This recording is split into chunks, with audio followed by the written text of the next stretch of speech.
Welcome to Education 101 with your host, Erik Wolfram.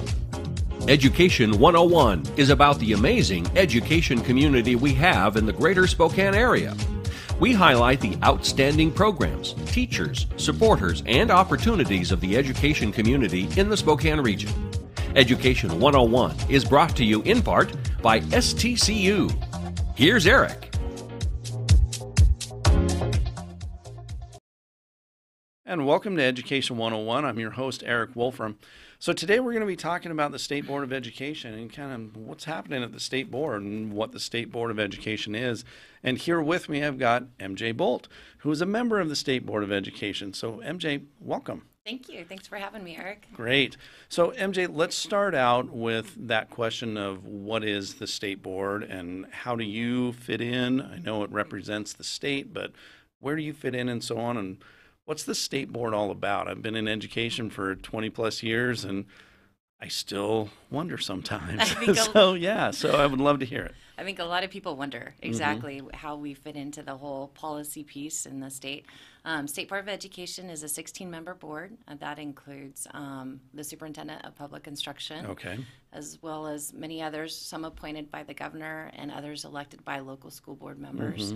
And also a private schools representative. Okay, and good. 2 student board members as well, which is awesome. Yeah, and we serve kind of in it's a large board with kind of a small staff. So we have a small little pie of oversight in the state. We're over the accountability pieces for the state for our schools, and then mostly like oversight and leadership for schools for the overall scope of education in the state. Okay, so accountability and then leadership, that piece as well. So with the accountability piece, what kind of work is that? Just kind of in a nutshell, really quick. So we work with OSPI, the office, the Superintendent of Public Instruction, on designing the framework that helps to ensure that our schools are doing the best that they can for students. And so we just revised that last year with the Every Student Success or Succeeds Act. ESSA. ESSA, that's right. There's ESSA. One of those acronyms that we try not to use. Always. EduSpeak. Yeah, right. Yeah. And we helped design and approve what they call the WASF, which is the Washington Student Improvement Framework now. Yeah. And that basically, I mean, some people can say it grades schools. What it's really doing is it's helping to identify those schools that are in need of some support system. It identifies, it's looking into how certain groups of students are doing within schools and those that maybe need resources the most. Absolutely. And so we're kind of in charge of helping to design that and approve that for the state. Excellent. Well, I've got to give you a kudos because I work with that very closely at the ESD. I'm one of the ESD leads for that, and so I've been close in here's another acronym, OSSI, which is Office of Student and Systems and Students, or Systems and School Support. Yep. Yeah, that's we just what it did is. The taboo thing, got into the acronyms, right? I know, exactly. But it's been a great change because I've done it in the past as well. And the nice thing that I've seen, the change that I've seen is in the past it really felt like the whole gotcha, almost like it was done to you. And this time around, it's been a really good feeling of truly working to support the schools to start to bring them up with the needs that they have. So that's great. On the leadership side, what kind of things do you guys do over there? Well, we're the public board, because of the Superintendent of Public Instruction is elected by all the citizens in the state. Right. He runs that office, right? We are a citizen board that we have public forums, we have public testimony at all of our meetings, and so I think we're kind of more of gathering, public and citizen voice on those pieces to help them, play into how we develop our systems of support in our state and how we develop education. So, one of the things that's been happening that we've been working on is, how are we doing education in our state? How is it serving our students K-12? And, I think that's shifting a little bit. For a long time, it was all about every student had to go to a 4-year, college or Absolutely. university. And what we're starting to see and recognize is the importance of those different pathways for different students and valuing those different.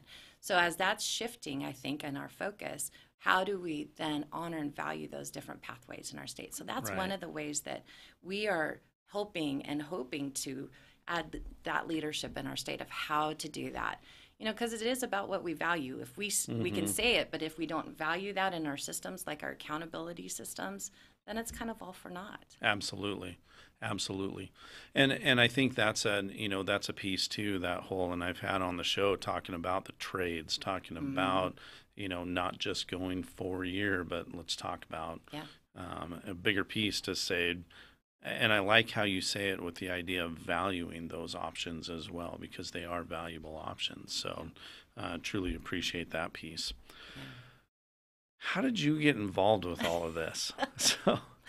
People ask me that question a lot. That's a good question. It is. Well, I started out being a very involved parent in our local school, and then found myself being on the chair for the levy campaign and bond All right. campaigns, Yeah. right? And then found myself running for local school board.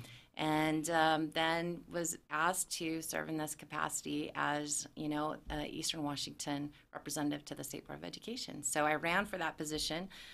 We're elected by local school board directors. The position I'm in is an Eastern Washington elected. So all the local school board directors east of the Cascades, vote for my position, as well as one others for I was Eastern going to say, Washington. how many are there in Yeah. Eastern Washington? 2. Just the 2?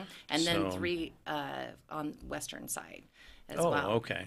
Okay. So we're the 5 school board elected positions. Yeah. Okay. And so I ran against a couple of other very awesome candidates, but received that That's great. that election a few years ago. So this is I'm in my 4th year, my final Are ya? year. Yeah. Is this your final year then? That's what I was going to ask.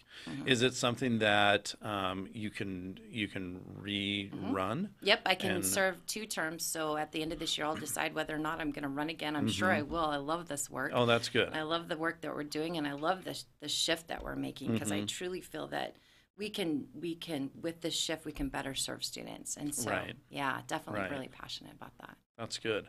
So we've got the 5 elected people, Uh-huh. right? And you said we've got 16 on the board, right? Yep. So you've got 5 elected. So that means you've got a few other people, 11 other people. One of them's Chris Reichdahl, the superintendent, public instruction. And then you've got kids on there too, Yeah, right? we do. And I tell you, that's just one of the most powerful things that we've had. We didn't happen to have that on the local school board that I served on. And I just am so passionate about their voice. They have the proximity factor. They live it and breathe it every day. Right. So we have one from the west side and one from the east side that are selected. And so right now, Autumn Wild just was selected as our Eastern Washington representative. And she's actually right here in Spokane Valley, right where I Is live she? as well. Yeah. And What she's an school awesome- is she at? She's at Central Valley High Is she School. at Central Valley? Excellent. Yeah. Excellent. So Very passionate voice and just awesome to serve with. They both are. Joe Hoffman is from Everett. And he has been serving, so he's kind of coming into his last final months of serving on the board. So they serve for 2 years. I was going to ask. So they're 2 years, probably junior, senior Yes. year, I would guess. Yeah. I love the idea that the proximity piece of being able to think about it's the kids that are in there to be able to give some insight because they're living it. Right. It's that kind of into the trenches, if you will, Yep. along the way. And so I think that's a valuable piece. Do you find that they have different passions or different needs than what the adults sitting in the room bring to the table? I think you hit it. So it's been really interesting since Autumn came on. She helped me to put together a safety school panel that we had at the July meeting, our State Board of Education meeting that was here. our meetings aren't very frequent. We only meet every other month. So, Okay. And they're usually a couple days, so they're pretty intense, long days, but very infrequent. But she helped me put together a school safety panel. And what we were trying to do, there's been so much conversation around school safety. Yeah. A lot of the conversation is like the hardening of schools, so like metal detectors, you know, lockdown, you know, building, keeping that safe, which is a very important part of the conversation. But the other part of this is kind of more the upstream of that, which is, you know, the student mental health. And unfortunately, our community has experienced this. You know, we've had a lot of suicides, unfortunately, with our students.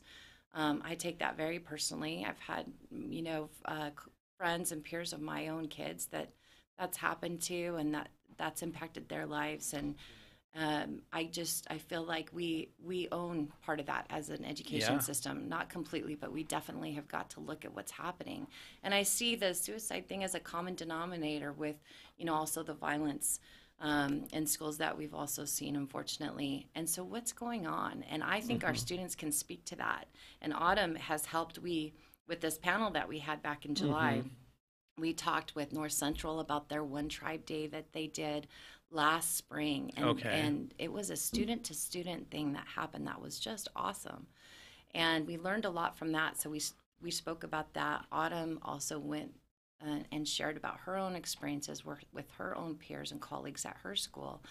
And, you know, just the state of our students in school and their mental health. And you know, it's not like what it was, I think, when we went to school. It's very different. The pressures are a lot higher. Yeah. You know, there's, you know, tests that they have to pass for graduation. Right. There's all these things. You have 24 credits, you know. You're right. Some schools, you know, kids don't feel like they can fail a class, or if they do, they don't know, you know, then what. Yeah. And there are, you know, ways to work through that, but sometimes kids just don't know, and then they're just dealing with trauma and other things. You know, there's a lot going on, and I think that's something that our students are really helping us to understand the impact of that.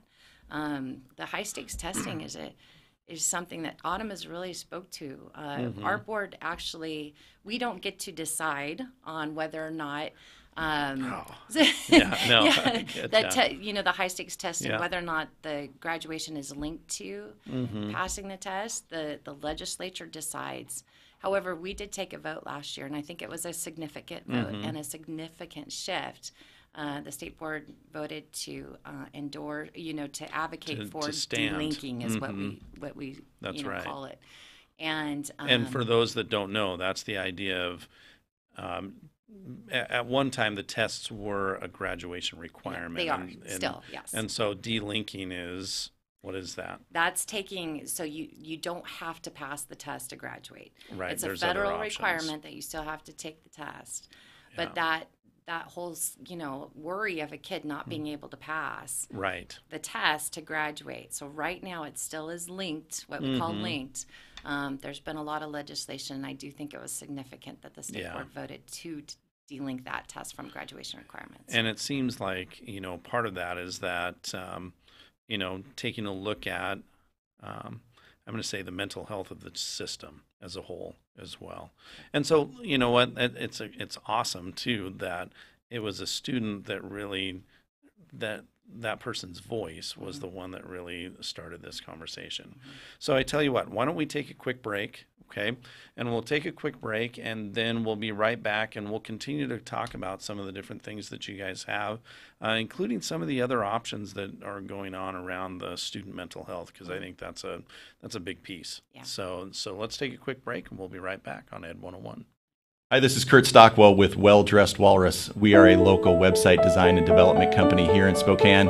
What we do is build beautiful, usable websites for local businesses. A website needs to be beautiful, it needs to be usable for your users, your customers, and yourself. Contact us anytime. We'd love to talk with you about your online marketing.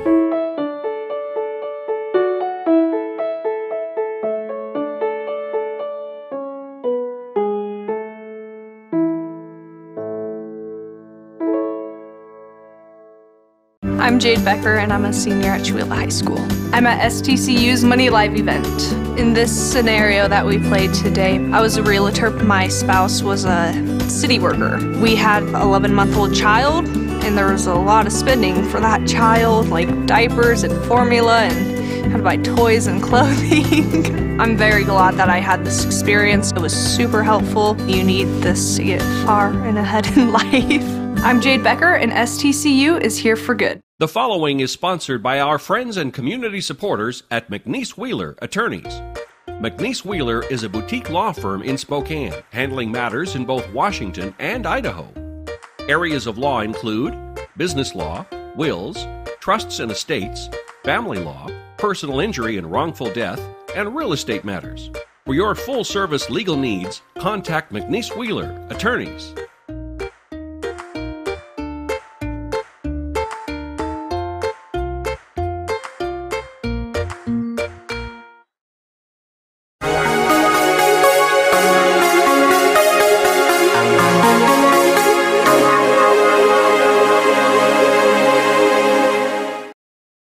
And welcome back to Education 101. We're talking with MJ Bolt today, who's a board member of the State Board of Education. And so before the break, MJ, we were talking about really the student voice on the board. And the one piece that it was Autumn, right? Autumn really brought to the table was really taking a look at the health of students and really that mental health piece. You know, we were talking about things like the testing, the standardized testing, that it's a huge stress. You know, you throw other things on top of it, 24 credits, you talk about some of these other things. And it is a big thing. And so I'm glad to hear that it's a piece that's being talked about. You know, I've said multiple times on the show that I've got a 4th grader and a 9th grader at home, and it's a piece that we definitely see. I think about the school that we went to way back when, and man, it's different. You know, there's some high stakes things, and I think that's I'm glad it's being talked about. I will say that, and I'm glad that it's a student voice because I think we have a tendency to really try to push in an education world, and I put myself in there as well, to really try to push kids to think about, what are you doing? Yeah. You know, and I still find myself doing that, but I really try to balance it as a parent. Yeah. I really try to balance it at home and kind of keep an eye.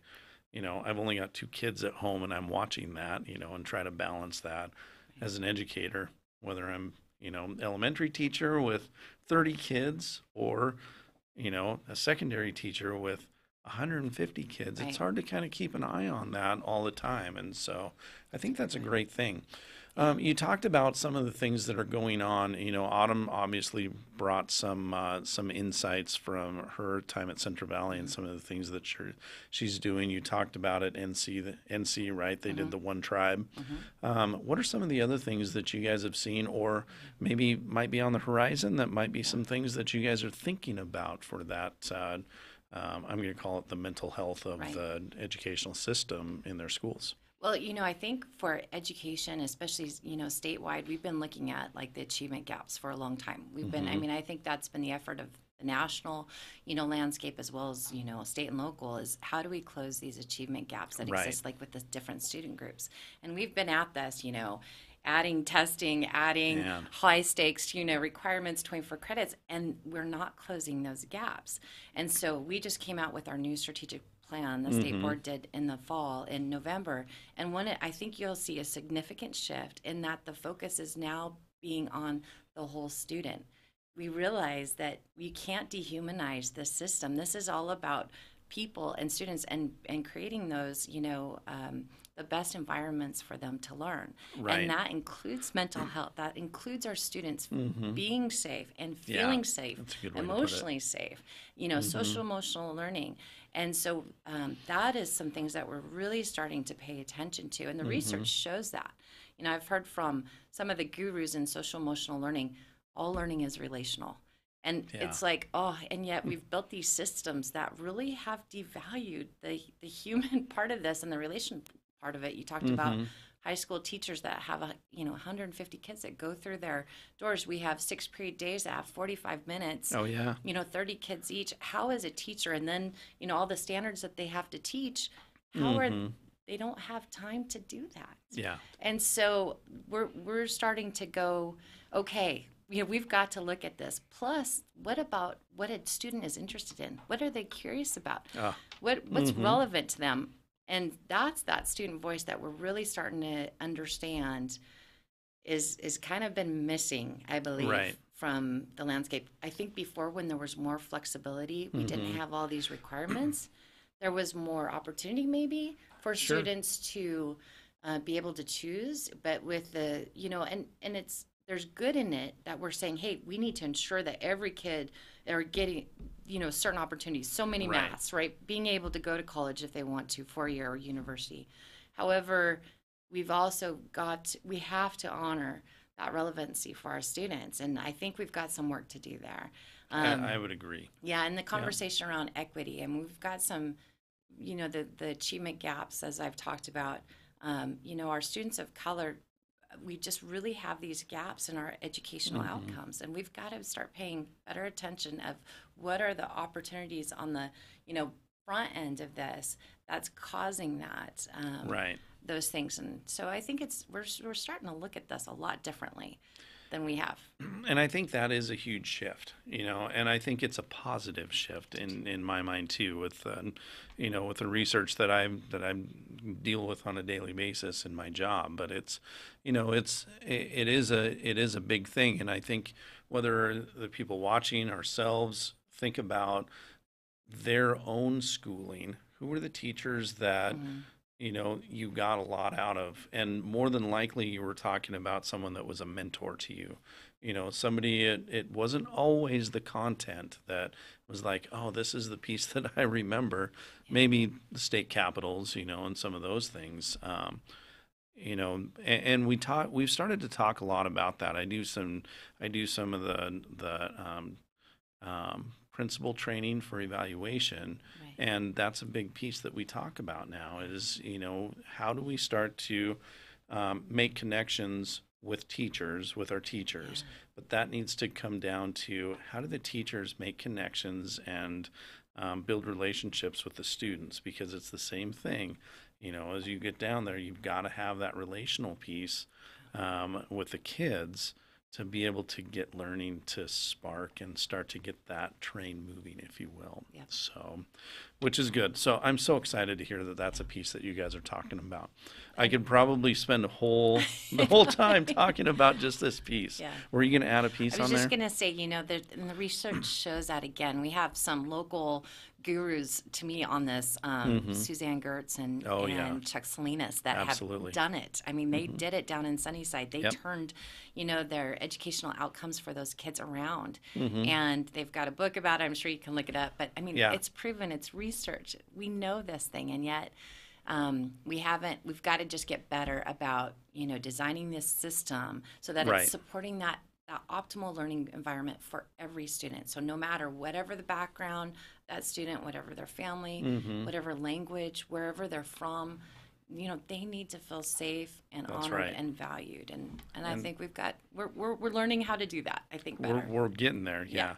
So Chuck and Suzanne were one of my first guests on this. They're great. Learned so much about them. Love them. And they do have, I would call them gurus as well. That's awesome. Yeah. So what are some of the other things that you guys have going on now? The other things is helping to better develop those pathways towards graduation and post, secondary pursuits, whatever those are. Again, we've had this flexibility in what we call the graduation requirements, and that is one piece. That is State Board of Education is the graduation requirements. So right now it is the 24 credits.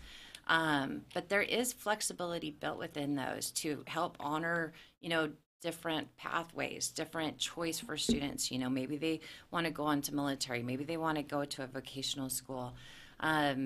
So it's there, but it's not been utilized as well, at least as what we're seeing across the state. There's some places that are really utilizing that flexibility, and there's others that just haven't been able to quite figure out how to do that.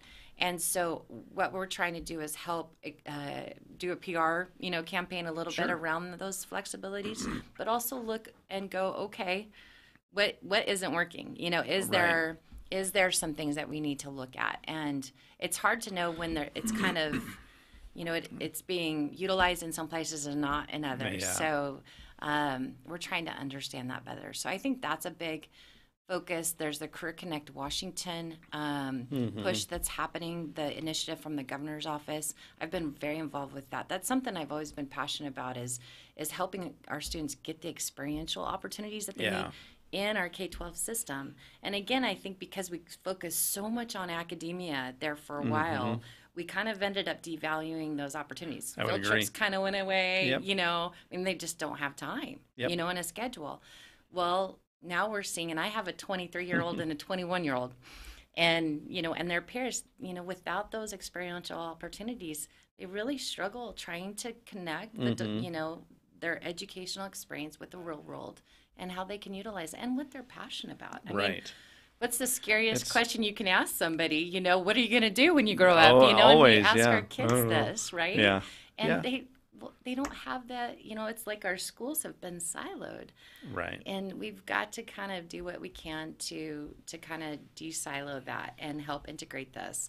The apprenticeship, the youth apprenticeship opportunities that are happening, some amazing, summer learning programs. Avista did this amazing program last year, that where kids can get on the site experiential. That's right. And just even visiting that. Again, I think us learning to value that. Yeah. Not just the test score. That's right. We've got to be cognizant of that. And that's such a huge piece to be able to have the experience that adds to the education. It builds that background knowledge, which a lot of kids don't have. Yeah. And so that's so important. MJ, we're running low on time. So, one of the things that I think is often asked is, how do other people, you've got voices of elected people on the state board. You've got voices of students on there. You've got appointed people on there as well. How do other people get involved, to be able to have their voices heard back to the state board? Great question. I appreciate that, Eric. We have, I feel responsible for representing all of Eastern Washington. I mean, that's the role, and it's a large area. I love it though. I love going all those places. We do community forums at a lot of our meetings prior to our board meetings, and we try to get that word out there. We also have public testimony opportunities both days of our meetings, and those are open to anybody. Okay. And we try to get panels of people, and we have some agencies that help us to bring in parents and students and educators. We have an educator on our board, well, a K-12 educator, and then we also have WSU at Everett, Dean of Students there as well now, Paul Petrie. And so we definitely want to value all those voices. But I also personally hear, since I'm here in the Spokane area, I try to, I send emails out. Sometimes I'll do some informal gatherings, just invite whoever wants to come to talk. But, people are always welcome to shoot me emails or, give me a call. Right. I think my information's out there because it really does take us all. Is your information is this on the state board's website? Yes. So somebody could go on the State Board of Education, Google that, and be able to find the members and how to contact them. And I have a Facebook page too that I did. So I have, if you look up MJ Bolt, State Board of Education, I have my personal page, but I figured my friends wouldn't want to hear about education all the time. So I have the education or the Wonderful. State Board Facebook page as well. Excellent. MJ, thank you so much for being here. So I appreciate you all joining us today, and we'll see you next time on Education 101.